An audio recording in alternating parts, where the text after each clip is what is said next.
Okay. Hello, everyone. Welcome to our discussion today about the Homefront in Canada during the Second World War.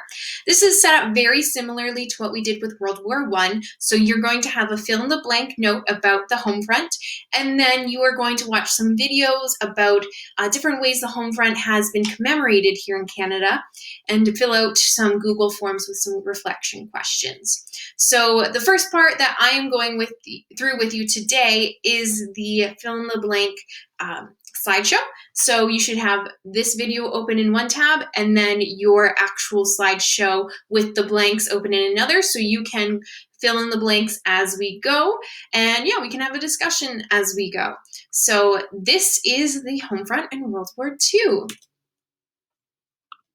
So to start off the day, like what we did with World War I want you to see what you remember about how Canadians on the Homefront contributed to the war effort in World War I and how these contributions were commemorated. So what do you remember about the Homefront in World War I, and how were they commemorated? What were some of the videos about, and what monuments and stuff did they show?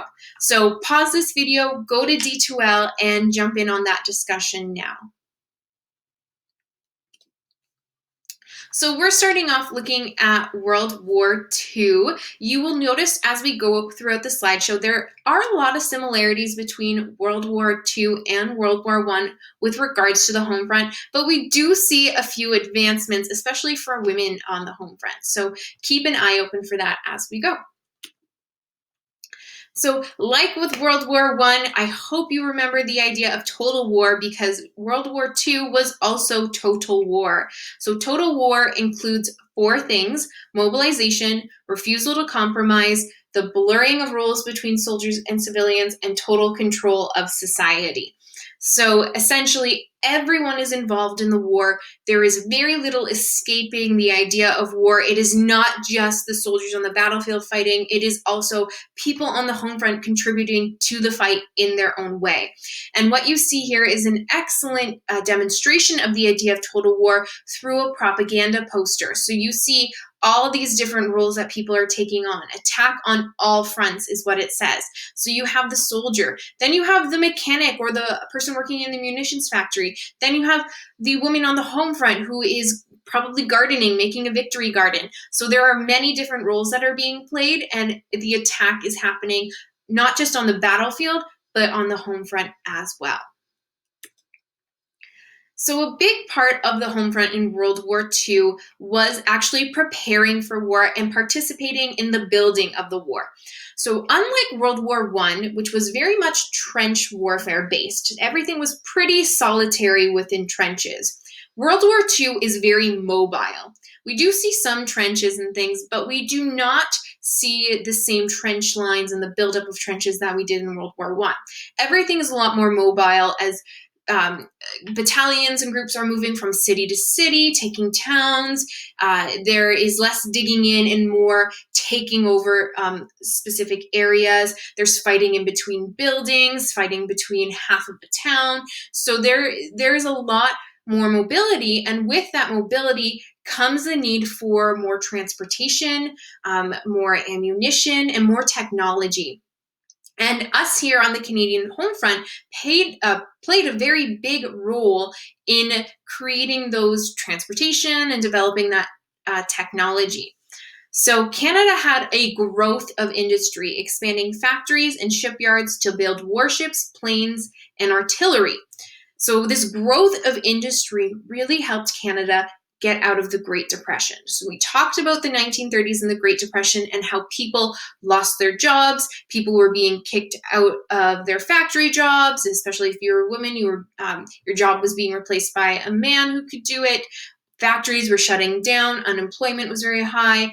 All of a sudden, World War II begins, and we now need to manufacture these warships and these airplanes and these guns. So once again, the factories build up again, the need for employers and employees builds up again, and we have this giant growth. So people who once didn't have a job in the decade before now do and are sought after. So Canadian industry produced more than 800,000 military transport vehicles. So that's like trucks, water carriers, anything like that. 50,000 tanks. So we saw the development of tanks in World War I. They were used definitely on a smaller scale. It grew by the end of the war, but in World War II, tanks play a huge part in the actual battle. Many battles happen between tanks. Tanks take over cities. They were very important within the war. We have 40,000 field, naval, and anti-aircraft guns. So those are quite big guns. And then 1.7 million small arms. So those are the rifles and the pistols that the everyday soldier is carrying. Canada became one of the largest trainers of pilots for the Allies. 250,000 men and women enlisted in the RCAF, which is the Royal Canadian Air Force, and 131,000 Allied pilots and aircrew trained here in Canada. So we had a very big pilot training program and basically Air Force program for the Allies here in Canada. A lot of it happened out west in the prairie areas where they could have big airfields. Some of it happened here in Ontario. But we were a big part in the training and development of the Air Force, not only our Air Force, but also the British Air Force, the American Air Force. People would come from all over the Allied territories and come to Canada to train. It was safer for them to train here in Canada because once they got over to Europe, everything was a battle zone. The skies were a battle zone. The water was a battle zone all throughout the oceans. All throughout Europe was a battle zone. So it was difficult to get practice training in and development in before actually going to battle when you were over in Europe. Here in Canada, it was safer, so we became a big part of the training of the Air Force.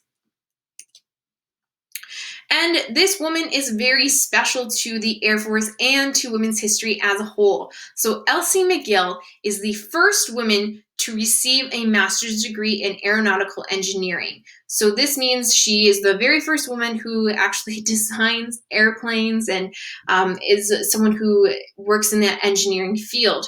She is the first practicing Canadian woman engineer. So women were starting to get engineering degrees, and she was the first one who actually was able to put her skills into practice and became a very well-known engineer. And she actually took over the supervision of the Hawker Hurricanes. So she was known as the Queen of the Hurricanes as she supervised the production of the Hawker Hurricane fighter planes. Hawker Hurricanes were one of the main fighter planes of the Allied forces, especially used in the Battle of Britain. So these were airplanes that were being built here in Canada. They were developed here in Canada. Then they were being shipped overseas to Great Britain, where they saw a lot of action and a lot of fighting. The Battle of Britain happens as Germany starts flying over British territory, and we see dogfights in the air to try to stop a German invasion within Great Britain. And the Hawker Hurricane plane was a big part of that. It was one of the chosen planes. And Elsie McGill helped with the production, helped with the design, helped with getting those planes made. It was a very important role for her. And she has such an interesting story that they have recently developed a brand new Heritage Minute about her. It's excellent. I suggest that you pause this video, take the minute, go watch it. It's very well done. And then here we see where she actually got her namesake, Queen of the Hurricanes. So in 1942, the American True Comics series actually ran a story about Elsie. They were running stories about significant people who were participating in the war.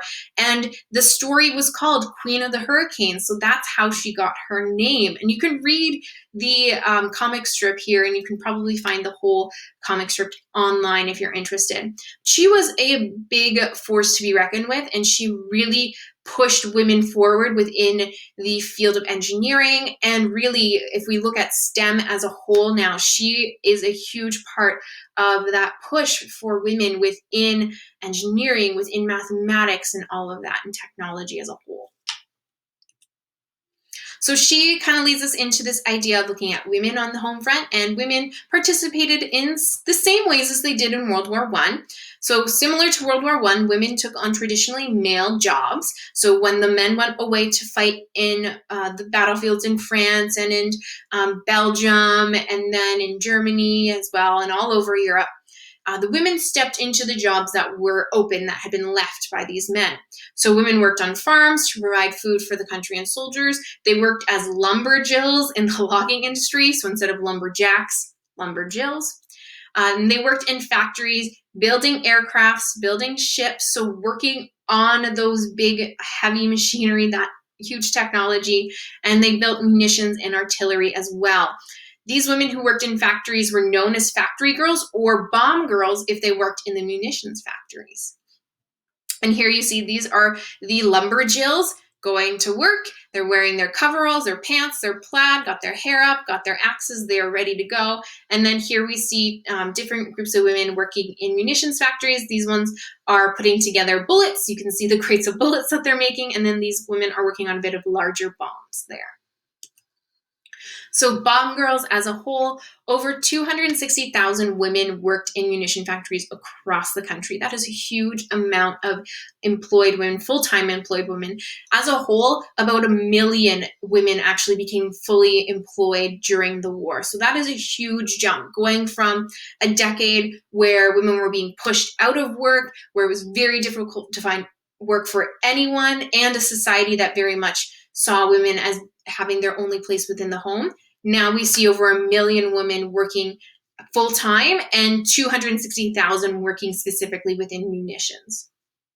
So working in factories was a very dangerous job as they handled highly explosive material. So they had to wear coveralls. They had to make sure they didn't have any metal on them. So they'd have to take off all their jewelry, couldn't have any metal pins, couldn't have any nails in the soles of their shoes. Everything had to be safe, because they were working with highly explosive materials, and if anything happened, a bomb could go off or people could get injured, and that did happen.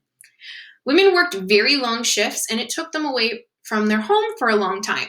So for young women, this was the opportunity to go out, to have a full-time job, and to make a lot of money. Women started moving into the cities where these munition factories and other jobs were, and they would usually they would live with others who worked in the factory, in boarding houses, and they would work these very long shifts. However, women who had families already weren't as attracted to working these long hours in factories because they had to take care of their family.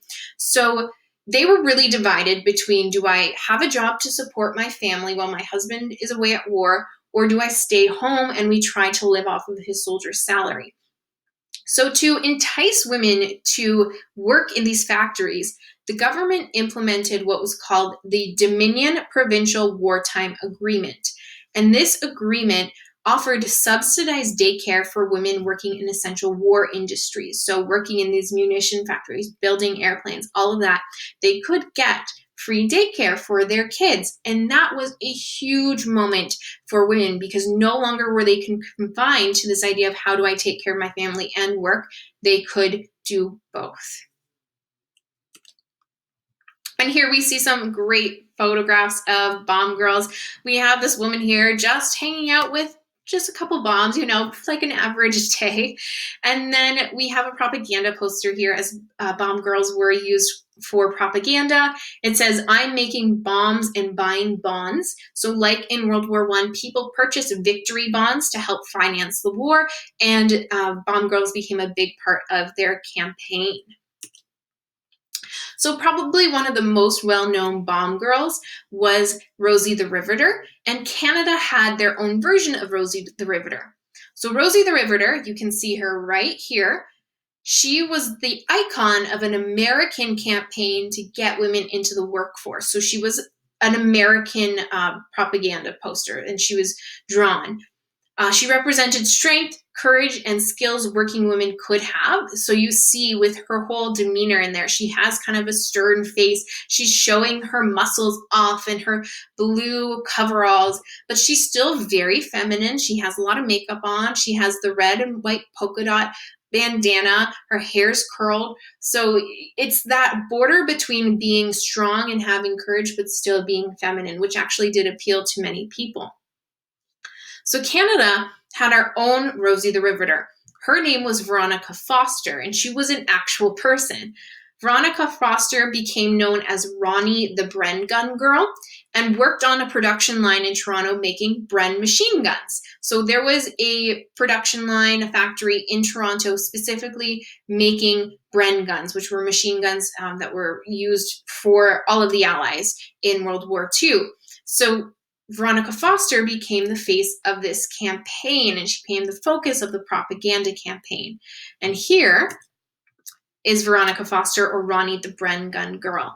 And similar to Rosie the Riveter, we see some comparisons. So we see her in the coveralls with her bandana. Style is very similar with the coveralls, but still makeup's on. She's got a very beautiful face. She has a nice blouse on. But she's also smoking, which was a very male thing to do. More females began to smoke throughout the war. And then she's standing and lounging right beside a machine gun, which represents kind of that strength and that participation in war. So she is playing off of the same notion that look how strong, brave, and courageous women can be, and look what they can build. They can build these machine guns, but they can also still be attractive and feminine, which is what the campaign was playing off of. So we see Ronnie the Bren Gun Girl in a propaganda campaign used throughout Canada. Another way women could participate in war was through nursing. And again, we see the nursing sisters. This time we see quite a few more women who are able to nurse in World War II. So over 4,000 nurses served for Canada during the war. They faced the dangers of war zones and worked on the battlefields, and some nurses became casualties of war. So it was a very, very dangerous job. It was a very tough job. Now, because World War II was a lot more mobile compared to World War I, we don't necessarily have the stations that we did in World War I, where we could have the trench lines and then a hospital behind the trench lines. Things were a lot more mobile, so the Allies might take over a town, and then within a week or so, a hospital might develop in that town, and then that town might be invaded by the Germans, and it might be a fight again. So in World War II, essentially what I'm trying to get at is that they were definitely more so within the danger directly and within the battlefield directly. We can see here how difficult their job was. So after the Dieppe raid, one hospital received 600 casualties in one 20-hour period. So in less than a day, 600 casualties came in, and they had to perform 98 operations. That is an insane amount in one day. And those nurses were working that entire 20-hour period. They might have gotten maybe an hour of sleep here and there, but it was a brutal job. 2 nurses were even taken prisoners of war in Hong Kong for 21 months. So almost 2 years, we had a couple of nurses who were taken and held in prisoner of war camps. If you're interested in more personal stories from the medical side of war, there is a great podcast. If you click this icon here, it will bring you to that podcast. I believe it was done by Historica Canada, and it goes into different aspects of the medical corps. Canada's medical corps in different wars. There is someone who talks about the dental history and medical corps. There's a Korean War story, but there's also a woman who tells her stories. She was a nurse in the Canadian Medical Corps during World War II. Another way women could participate was through volunteering, and we see a lot more volunteer organizations pop up that actually go overseas, and one of those is the Red Cross. So in World War II, we have the creation of the Canadian Red Cross Corps, and this was uniformed, trained, and disciplined women who volunteered and were ready for service in case of an emergency. So they came together, they trained, they were in uniform, they knew what they were doing, and then they were sent overseas to help when needed. They weren't necessarily attached to the Canadian military. They were their own force. There would have been less restrictions. It would have been a little easier to probably join the Red Cross, but they still received training in different areas. So several hundred served with the Red Cross overseas in Britain or Europe, and they served as being transport, nursing auxiliary, food administration, or office administration. So transport, driving ambulances, driving trucks, driving cars, anything that was needed. The nursing auxiliary, so helping those nurses, helping the Canadian Medical Corps as a backup when needed. Giving out food, making food, office administration, so helping writing letters and helping anything that was clerical. Another development with the Red Cross was the blood program.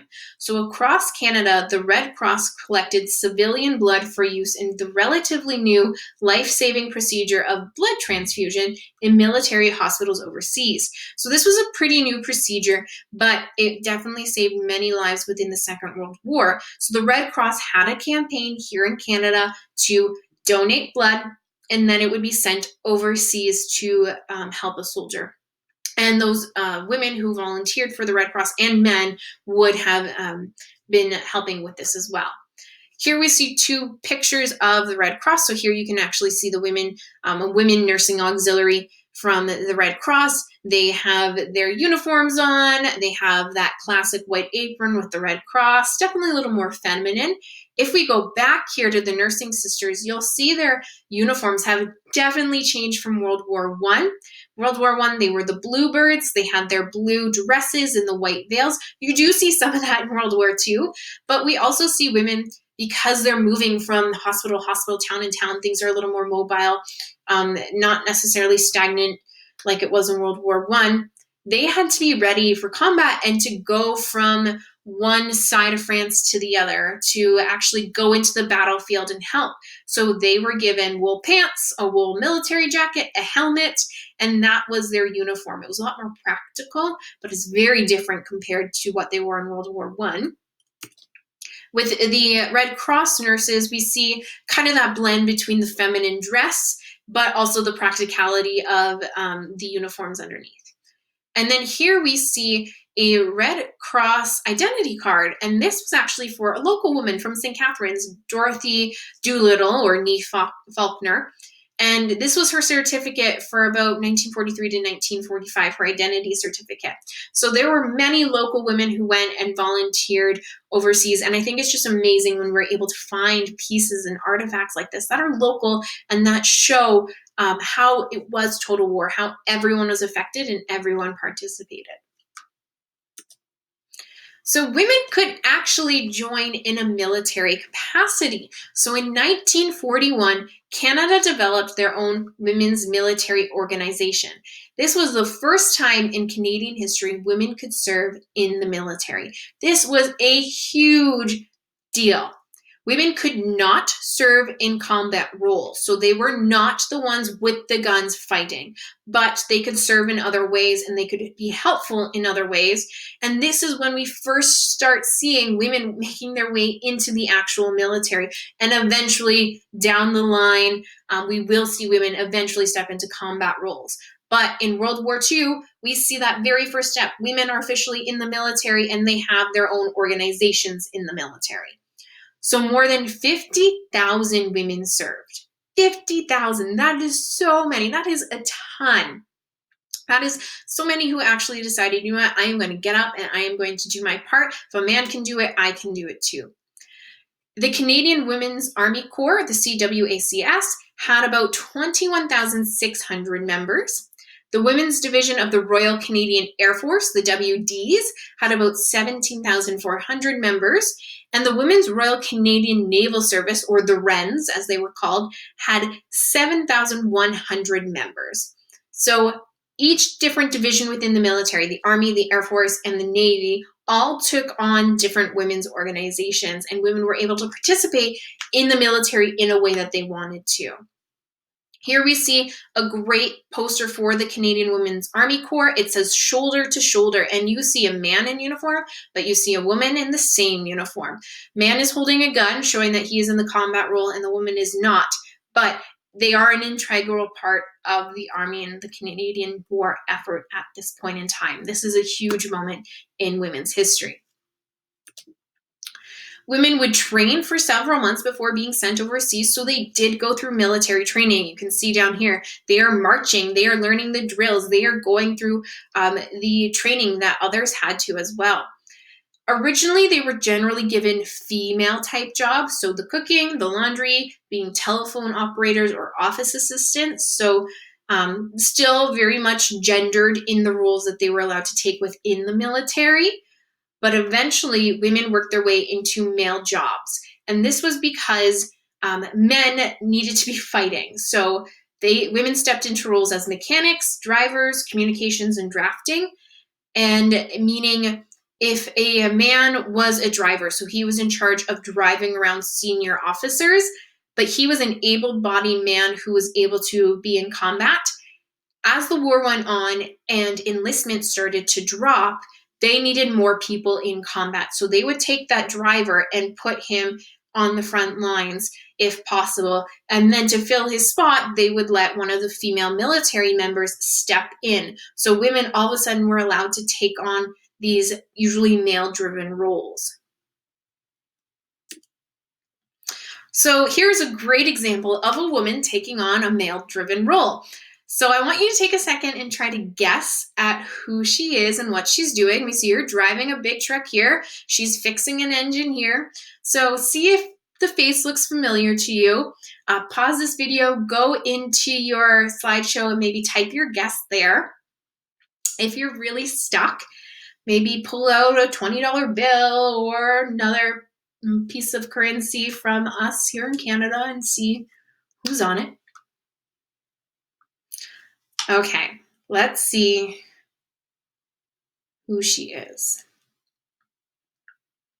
So here, I will exit out of here and we can click and drag. It's a little slow, there we go. Queen Elizabeth. So this is the Queen. It looks quite a bit different than she does today, but this is her when she was about 19. So we'll reveal some more information about her here. So it's Queen Elizabeth.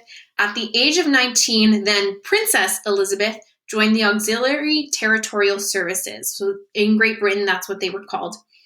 After joining, she trained as a driver and a mechanic. She was able to work her way up in the ranks and eventually became a junior commander, which is the equivalent to a captain here. But she was a very good mechanic. She said that she loved taking apart an engine, putting it back together. She was very skilled at it. And she developed a love of driving. She loved driving around. And even now, when they let her, she will drive the car that she's in. As the little 90-plus-year-old queen, she will sit there and drive because she learned to do it during the war and she loved it so much. She loved the freedom that it gave her.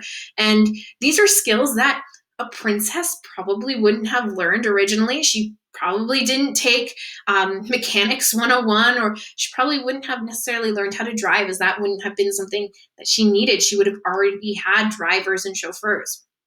But she stepped in, she did her part, and it was very common for royalty all throughout the world to take on some type of military role, and Queen Elizabeth was no different. Just because she was a princess at the time, she still stepped in and did her part.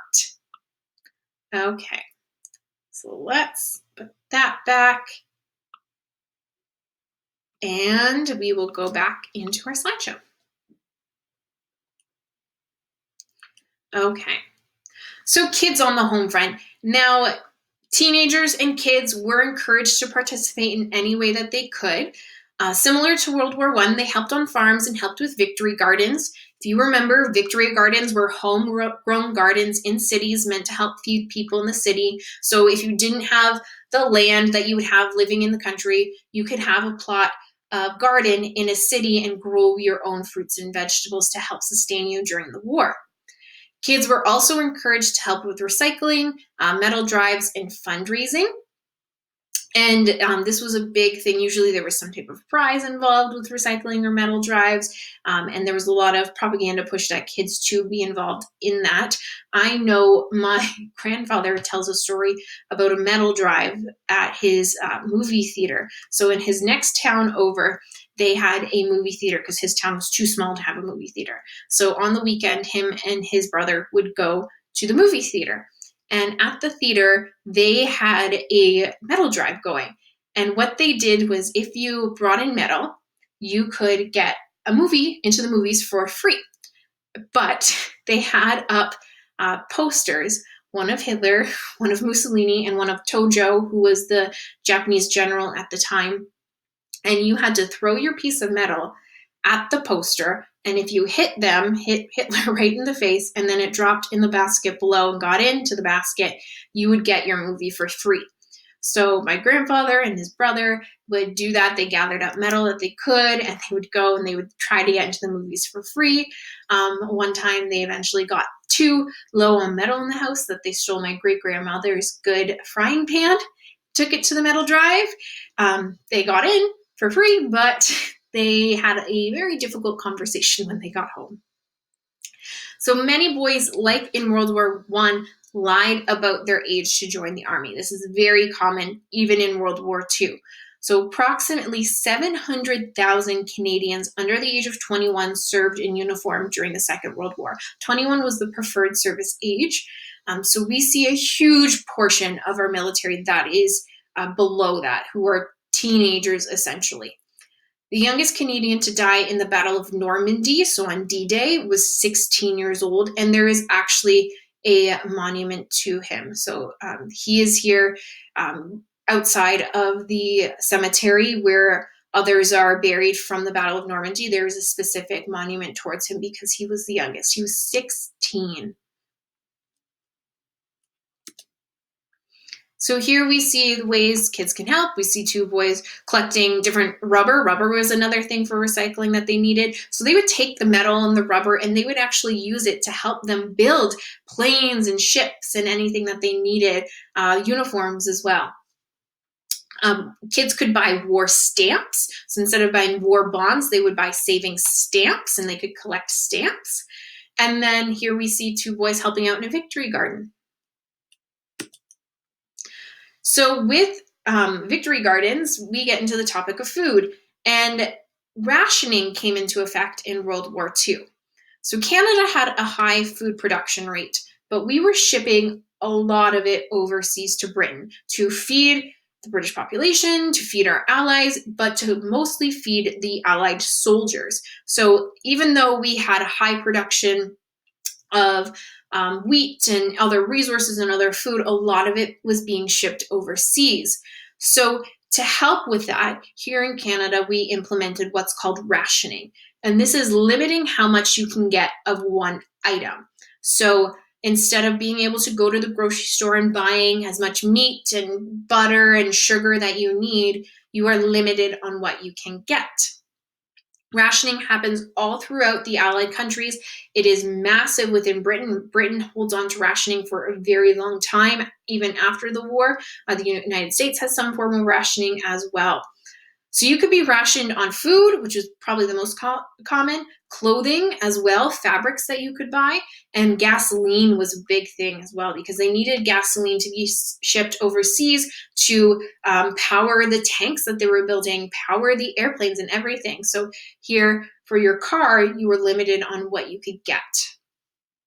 Weekly rations of food included about 1 3 ounces of tea, 5 1/3 ounces of coffee, half a pound of sugar, and half a pound of butter per adult. So each person would have their own ration card, their own amount that you would get.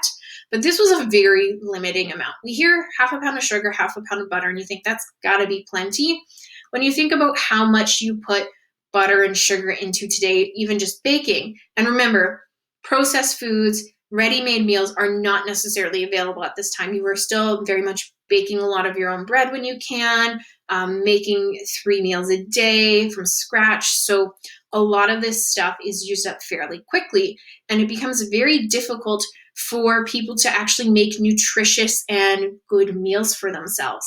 And it can be, it was a pretty hard time for people and food as they were trying to stretch what little they had into making the most of it. Canadians received ration booklets, which you would take to the store and you would exchange the coupon for the item. So we see the ration booklet here. This one is for John Douglas Smith from Hamilton. So this is what the ration booklet looked like. And then you'd have the stamps or the coupons inside. I believe M is probably meat, S is probably sugar, B is probably butter. And you would take that and you would go up to the counter and you say, okay, here is my coupon for meat. And the butcher would give you what they had. And sometimes you could save up all of your coupons. Like if you had like Christmas coming up and you wanted to have a bigger portion of meat, you would maybe save up your meat ration from 1 week and hand it over to the next. You weren't necessarily allowed to share coupon books or ration books, so you couldn't give someone your book if you had enough. That was seen as illegal. Actually, in Great Britain, because they had such severe rationing, and it was for a very long time, even after the war, Princess Elizabeth, now Queen Elizabeth, became engaged to Prince Philip. And she was engaged during rationing. And people were very concerned that she wasn't going to be able to have this beautiful royal wedding. So people started sending her their ration booklets and their ration coupons for things like butter and sugar so they could make a cake, but also for clothing so that she could actually have a beautiful wedding dress being made. And sometimes people sent her physical pieces of clothing to help her with her wedding dress. Now, she couldn't accept their ration coupons because that was illegal, but the sentiment was there, and she was very touched by what had happened. So if you're interested in food and the history of food, I love the history of food. It's so interesting, and who doesn't love talking about food? There is an excellent show called Back in Time for Dinner. It's originally a British show, but they adapted it here in Canada, and they take a modern day family and they transform their house into a different decade. So they start in the 1940s, the kitchen, living room, everything gets redone as the 1940s. They have to live as it was in the 1940s. And more importantly, they have to cook and eat like it is wartime. So it's a great show. It's a great episode to look at how much rationing affected the meals that were being made. If you click the picture here, it will bring you to a Curio account to watch it. If you're watching it at school, you can access that right away. If you're watching it at home, you need to follow these instructions here to actually get into it. Or if you have CBC Gem already at home, you can access it through searching for Back in Time for Dinner 1940s. And it should be there. And maybe sit down with your family tonight, watch it, and it's a really good time. Okay, so like with World War I, we also see conscription in World War II. However, it is definitely less divisive than it was in World War I. So when Prime Minister Mackenzie King takes office and once the war begins, he promises Canadians that there will be no conscription. Him and his government and other government officials all promise Canadians and state, we will not enforce conscription. However, as the war goes on for many years, it's a bloody, bloody war, very deadly, and many soldiers are dying overseas, and our our enlistment numbers decline. There is more pressure to enforce conscription. So people start saying that maybe we should start conscripting and sending people overseas. We might need them. So Mackenzie King and his government take a few steps. First, they introduced the National Resources Mobilization Act. So this was an act that called for all men of service age to register, and then they would be registered for what was called home defense. This was essentially just, as it sounds, defending the home. They would be enlisted in the military, they would go through training, and they would be prepared for if there was an invasion here in Canada. So they would defend the home from the enemy, and they took on more of an authority in Canada. In 1942, the government put forward a referendum, which is essentially a vote, asking Canadians if they were in favor of conscription. So it was getting to that point of, you know what, we really need to consider conscription, but the government had put themselves in a bind. They had promised Canadians that they wouldn't conscript anyone. So now they wanted to ask Canadians, would you be okay if we enforce conscription? To hear what they said. The majority of Canadians were in favor of conscription. However, like with World War I, French Canadians made up most of the no vote, and they were against conscription. And we can see that here in this political cartoon. You have Mackenzie King sitting at his desk, asking if the people want total war, if they want conscription. The rest of Canada, big, loud yes. Quebec is a tiny no. So we see that divide again. And we see French Canadians not wanting to participate in a British war, in a war where they aren't necessarily going to be treated fairly again. So Mackenzie King is kind of on the side of, okay, well, most of Canada says they want conscription, so we probably have to go through with it. So what ends up happening is Bill 80 is passed, which allows the government to enact conscription when necessary. It doesn't put conscription in place right away. It just gives them the power to do that if it gets to it. So in November 1944, Prime Minister King announces that conscripts will be sent overseas. So we are enacting conscription at the end of 1944. About 13,000 were sent abroad. So all those men who registered and were part of home defense, they were now called up and they had to be sent overseas. They became known as zombies. This was a derogatory term aimed at them. Zombie movies had started coming out, and essentially it was calling them slow. It was to make fun of them because they were being forced into war instead of doing the honorable thing and enlisting. So we see that fight in between who enlisted right away and was seen as being a hero, and then who was being forced to go to war. Whereas we know probably those who were conscripted into war had reasons behind not enlisting, let alone the fact that it's war and it's very dangerous. Only about 2,500 actually reached the front lines before Germany surrendered in 1945. So very few conscripts actually fought. It didn't really make that much of a difference in the end. It did cause some conflict within Canada, but in the end, it wasn't really worth it. Camp X, this is probably one of the most interesting parts of the Homefront. So Canada had its own spy school. So a training school, Camp X was a training school for covert agents and a radio communications center, spy school. It was located in Whitby, Ontario. It was known officially as the STS 103, which is the Special Training School 103. And Camp X was one of several dozen around the world that served the needs of the Special Operations Executive, which was a British agency created in 1940 to set Europe ablaze by promoting sabotage and subversions behind enemy lines. So basically, this was a special operations unit, British unit. They also brought in the Americans as well. Actually, Americans were very much behind Camp X. And they were an agency that was basically creating spies who could go behind enemy lines. They could pass as Germans. They could pass as French when France fell to Germany. They could pass as Hungarian. And they would go over and they would get information and pass information along. They would also set up sabotage. So they would set up bombs or pass misinformation. So in all sense of the word, they were spies.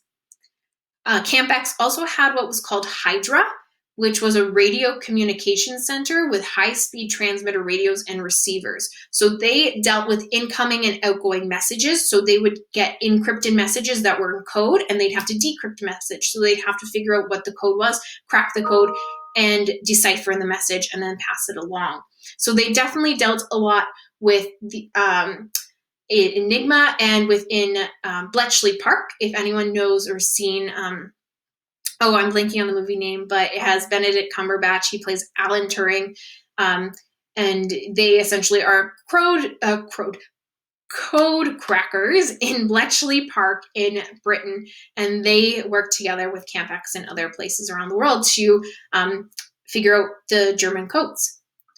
So agents and recruits came from all over Canada, Britain, the US, Hungary, Italy, Central and South America, basically anywhere they could get people who could go undercover and work in these different areas, especially if you were already Italian or Hungarian or even German and they could trust you and you could speak German, you could speak those languages. They would want you because you could develop these skills and be sent overseas. However, you had to go through rigorous training. There was a lot of training that you had to go through. It wasn't just you met the criteria, so you were sent. You had to go through the actual school. And here's an aerial overview of Camp X. So about 500 students passed through the school. Others came through the school to observe and see what's going on. There were two specific and pretty famous authors who actually went to Camp X. So based on the clues below, try to figure them out. So clue number one for author number one, He took his experiences and developed the most famous spy. You may find his famous character ordering a specific drink. So think spy, think a specific drink. Who might that be? Author number 2, you probably read one of his stories when you were small. He created magical worlds full of witches, peaches, chocolate, and giants. So who is a children author that maybe has books about witches or peach or some chocolate or giants? Think about that. So take a second, try to make your guess, and then we will reveal the answer in a moment.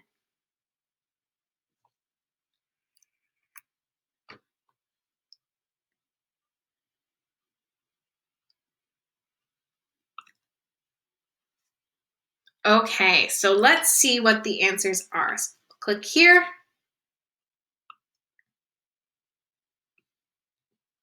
Author number 1 is Ian Fleming, the author and creator of James Bond, who is said to be based off of some of his own experiences. It is said that Ian Fleming observed and participated at Camp X in 1942, so participating in the actual spy school. So Ian Fleming and James Bond. Who is our other actor, or not actor, author? Roald Dahl. So Roald Dahl, the author of books like Matilda, James and the Giant Peach, the BFG, The Witches, Charlie and the Chocolate Factory. He was sent to Camp X to document the activities there. So he was actually injured. He was in the US when he was injured, and then he came up to Canada with several other writers just to document what was going on at the camp. So he observed, didn't necessarily participate, but observed. So 2 authors which play, I think, an interesting role in a lot of pop culture and potentially your childhood, and they pass through Camp X, Canada's spy school. Okay, so similar to World War I again, we see a darker part of our history. We see internment once again.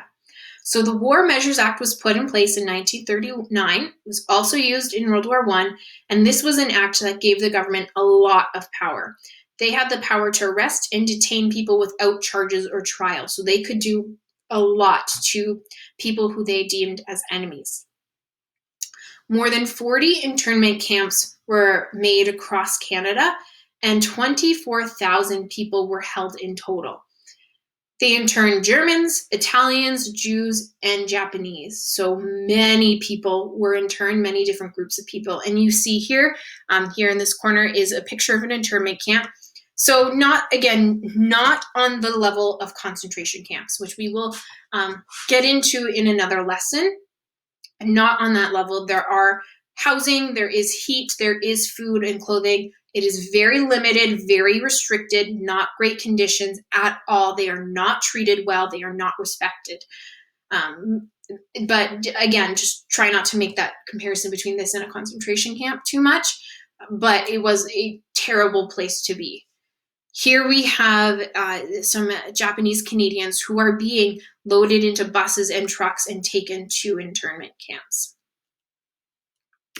So we're going to look at the individual groups and a little bit into why they were interned and how they were interned. So German Canadians who arrived after 1922 were forced to register. So if German Canadians had came to Canada in the 20s, they were Canadian citizens now, had to register so the government knew who they were and where they were. If they were suspected of spying or attached to groups like the National Unity Party, which was essentially the Canadian Nazi Party, they were detained, so they were held in a prison. Many were placed in prisoners of war camp. So this is a little different than a POW camp. Sometimes the prisoners of war camp had full barbed wire areas. You were in a prisoner's uniform. Usually this related to a military action. So if we had captured German soldiers in the battlefield in Europe, or even on the front in Africa, that happened quite a lot. German soldiers were captured there and specifically and taken to a prisoner of war camp here in Canada to remove them from Europe and to hopefully get some information from them. So many of them were placed in prisoner of war camps or POW camps. Now, Italian internment was a little different. About 600 Italian men suspected of sympathizing with fascism were interned. So men were mostly interned. Very rare that an Italian woman or family were interned. So mostly men, Italian men, and they had to be suspected of being fascist, so siding with Mussolini. And those who were not interned, so women and children included in this, about 31,000 had to register as enemy aliens. So again, like the Germans and like what we saw in World War I, they had to register to say, I am of Italian descent and this is where I live. And here you see a picture of the men in an internment camp. So Jewish internment. We tend to think that discrimination against the Jewish population is very isolated to Europe and specifically to German territory during World War II. Our immediate thought goes to the Holocaust, which makes sense. It is where it should go. That was an atrocity that we need to talk about, and we will talk about in a later lesson. However, the rest of the world was very much anti-Semitic. They were discriminating against the Jewish populations and their own Jewish populations. And Canada was no different. We were not a hero in this story. We did not step up and help the Jewish population the way that we should have. In fact, we interned Jewish refugees. So about 2,300 Jewish refugees came to Canada in 1940, and they came from Germany and Austria. So they came from enemy countries. They were born in enemy countries. They were Germans, they were Austrians, and they were also Jewish. Because of that, the Canadian government didn't trust them because they saw them as the enemy. So many were interned, and they were interned in camps, but sometimes they were placed in prisoners of war camp, and there were oftentimes no Nazis in that camp as well. So when that was found out, sometimes it was corrected and they were put in a safer location, but they were still treated extremely poorly. Like others, they had to work when they were interned. So here we see a couple of Jewish refugees who were interned making fish nets. So Japanese internment is a huge part of the internment story for Canada in World War II. In March 1941, all Japanese Canadians were required to register. So like the others, they had to register because they were descendant from an enemy country. Even if they were born in Canada, they had to register. Then we see Pearl Harbor happen. And Pearl Harbor happens and it brings the United States into the war, and it really creates Japan as a solid enemy. So in early 1942, the government issues an order to remove and detain all Japanese people from the west coast of BC. The west coast of BC is the closest part of Canada to Japan. It is seen as a threat to have a Japanese population there because what if the Japanese decide to invade? What if there are people who are spying or who are going to sabotage Canada for the Japanese? They were seen as a threat specifically on the coast. About 23,000 people were forced from their homes all along the British Columbia coast. They had to leave their homes, they had to leave their businesses, they were housed in certain areas, and then eventually a good portion of them were moved to the interior of BC and placed in internment camps. So about 12,000 were placed in internment camps. Some went further into Alberta, some worked on beet farms there. That was pretty common as well. Men were often separated from their families and forced to do manual labor like building roads, working on farms, doing tasks, anything like that. So full families were interned, but men were often separated from the women and the children. While they were interned, their personal property was stolen. So if they had a fishing business, their boat was confiscated. If they had another business, their business was confiscated. Their houses were confiscated, and their personal property, anything in the houses that they had left, like a piano, their dressers, their clothing, their personal items, were sold. And then their houses, their boats, their shops, they were sold as well. The government sold it, and they used the money that they got from their personal property to pay for the internment. So it is a very sad and dark circle. You see people being forced from their homes, being brought to internment camps, losing their items to pay for their own internment. It's absolutely terrible. And we see here, here we see some Japanese Canadians waiting to be taken to internment camps, so they could bring some personal items with them. Then you see here what an internment house actually looked like. Multiple families living in one area, usually fairly crowded. Again, not necessarily adequate food or conditions, especially on their way to internment camps. They were often put in very disgusting conditions with lack of indoor plumbing, proper water, proper food and clothing. And in the videos that you're going to look at, a woman tells her personal story from being interned. Because children were interned, there are still many people alive today that have these internment stories and these personal stories. If anyone has heard of David Suzuki, he is a famed environmentalist. He was interned, him and his family. So we have many Canadians who this is still very fresh in their minds. So that is the end of the fill in the blank portion of our slideshow. Now it's up to you to take a virtual tour across Canada by visiting key sites of memory in Canada for World War II through the slideshow. So consider the following as you go. How are the actions, responses, and decisions remembered and commemorated across Canada? So as you go, you will see this symbol. It is a Google Forms purple symbol. Click it. It will take you to a Google form, and there are reflection questions for you to answer for each video.